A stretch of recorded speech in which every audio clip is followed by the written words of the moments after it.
Good Monday morning. It is December 8th. I'm trying to come up with more creativity in my posts and my videos for engagement. Of course, I'm trying to monetize just like everybody else on Facebook. It looks like it takes a lot of work. So I already have a full day every day fooling with my clothing and selling business of new and pre-loved clothing. That's kind of slow right now, but that's okay. So, my home life, I have a wonderful husband who supports me in every way. We've known each other since sixth grade, and we've had life happen to us, and then we just recircled and came back together here in our late 40s. We are now 50. We've been married a year. That was in October of this year. So we are looking forward to 2026. I am hoping to really take this little business off the ground and hopefully do much better in the coming year. I am changing the way I source my items and find my items, get my items from vendors. Normally, I ask for clothing from people, pay for bags of clothes and things like that.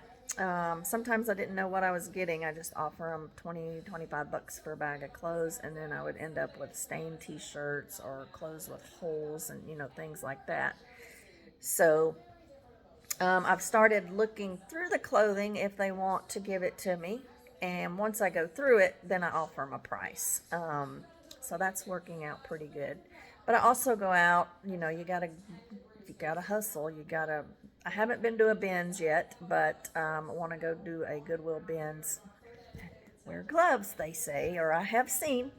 But you can find lots of good things there, and you know what people don't understand? Oh, you jacked the price up on this, blah, blah, blah, and I can get it for blah, blah, blah. We all have different stuff, and we all, it's luck to find some of this stuff, but we do get out there and we have to work at it, and it takes a lot of hard work, whether people realize it or not.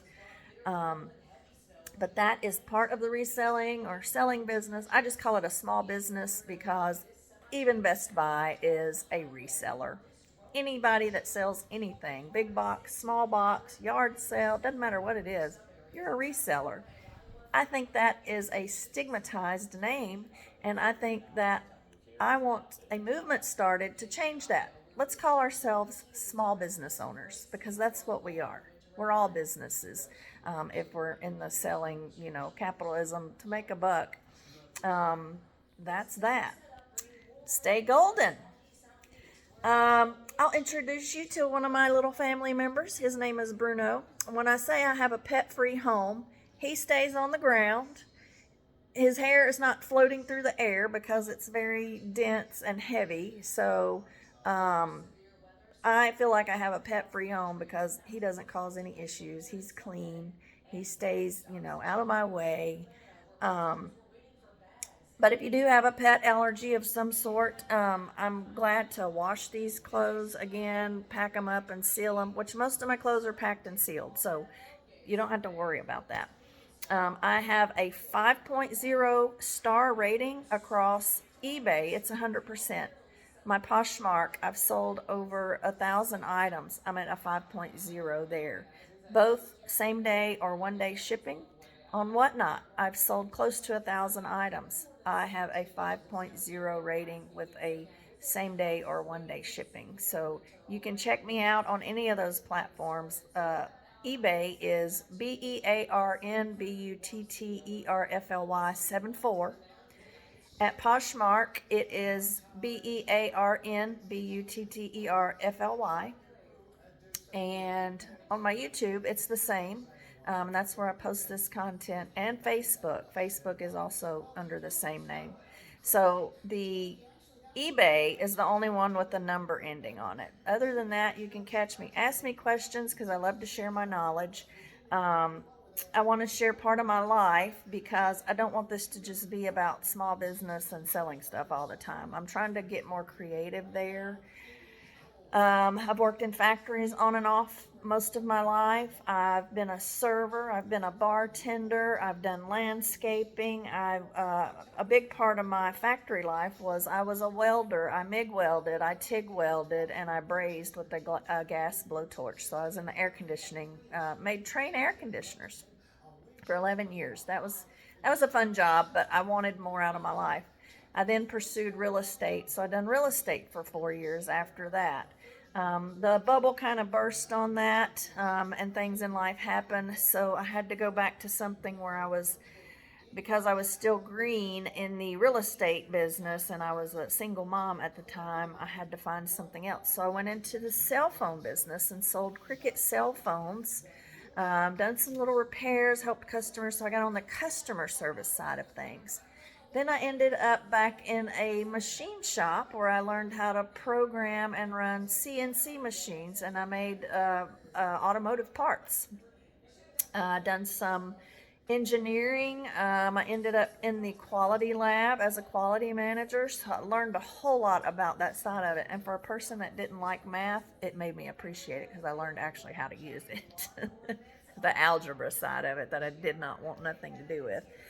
And then from there, I helped start up a hand-cooked tire plant in Clarksville, Tennessee.